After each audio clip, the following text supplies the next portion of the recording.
We're talking to Reverend Murphy, who is a youth mentor, a person who has been concerned for the last half century with our young people. And of course, he was talking about his own personal experiences dealing with that. Of course, let's continue that conversation that we had before we interrupted that first segment, Reverend Murphy.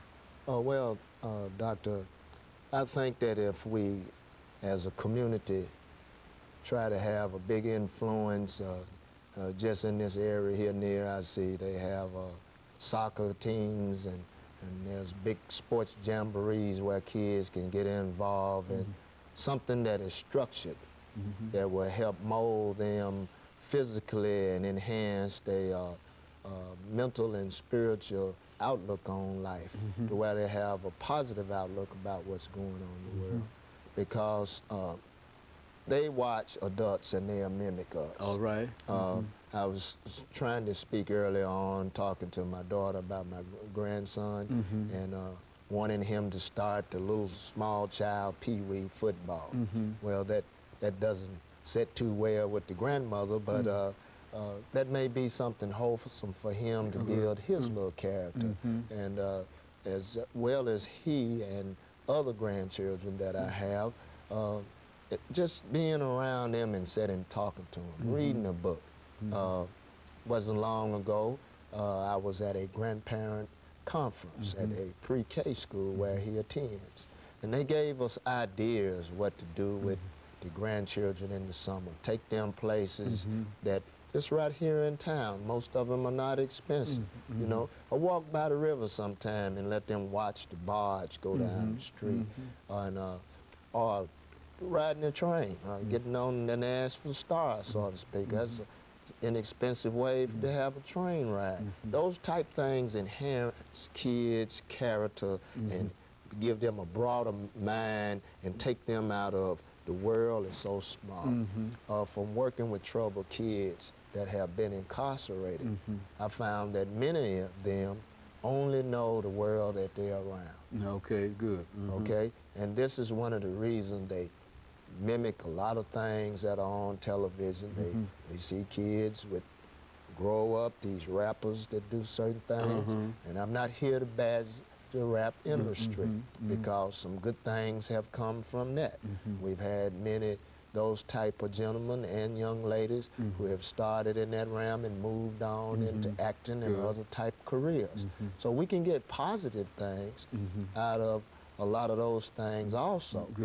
But if we focus more on the home setting first, then our community values, teaching them what goes on in the government realm and how to prepare to deal with the government situations and what they should do as a good citizen.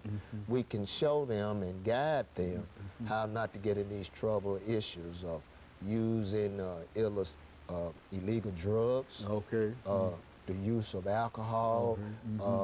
Also, I've found that there's a lot of depression and anxiety among them. And that comes from the way the world is as a whole, of course. There are things that cause adults to be anxious. Very good, okay, okay? Right. The gas prices, the war, and so on.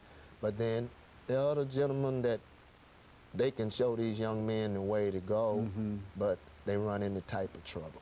We've seen that with our professional athletes. Okay, good. I'm not here to badger the professional athlete.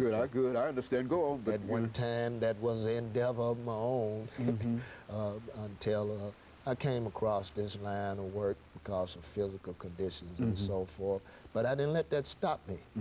I remembering how much work it was in how to learn how to be fit to play basketball without even having the ball in your hand. A lot of kids don't understand that. All right.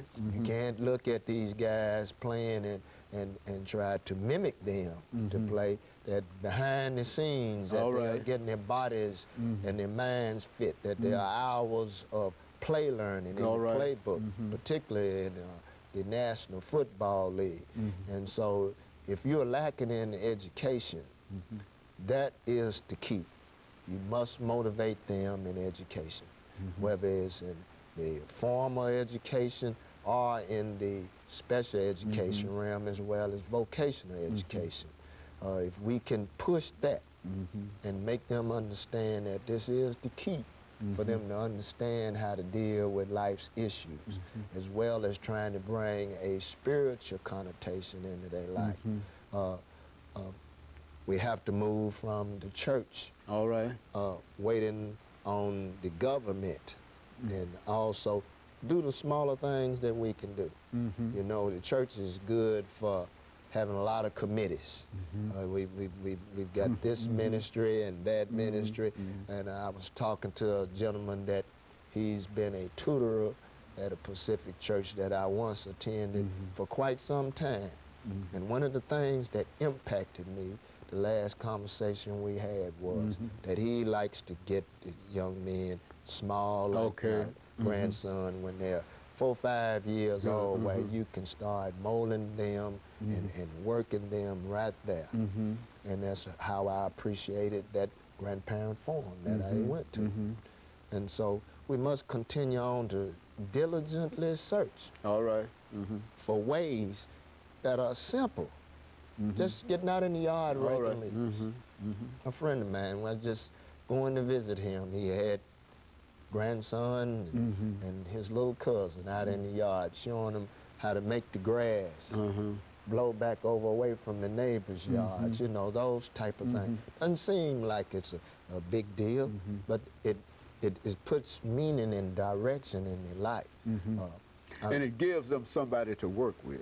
You see, it gives them somebody, it gives them a hero, that's right, somebody to emulate. You that's see, right. that's, yeah, I think that's essentially what we want, Robin. I think the kind of information that you're giving now is it's an approach, and I like what you continue to say about how simple it is. You don't, it's not expensive to try to create a relationship between a grandchild or relatives and et cetera, that it can be done with no real cost. You see, the kind of things that you indicated. That's right. That's right. Some of our kids, they have them written on the city bus. And that's and that's possible. And you mentioned about the train. I mean, that's you know, that's as a matter of fact, I was thinking about perhaps taking a ride on that train myself. And of course, Reverend, let us take this second commercial break, after which we'll come back and we'll allow you to continue this kind of informal kind of information. And I think it's very, very precious. And of course, we'll be back with our audience following this short commercial break.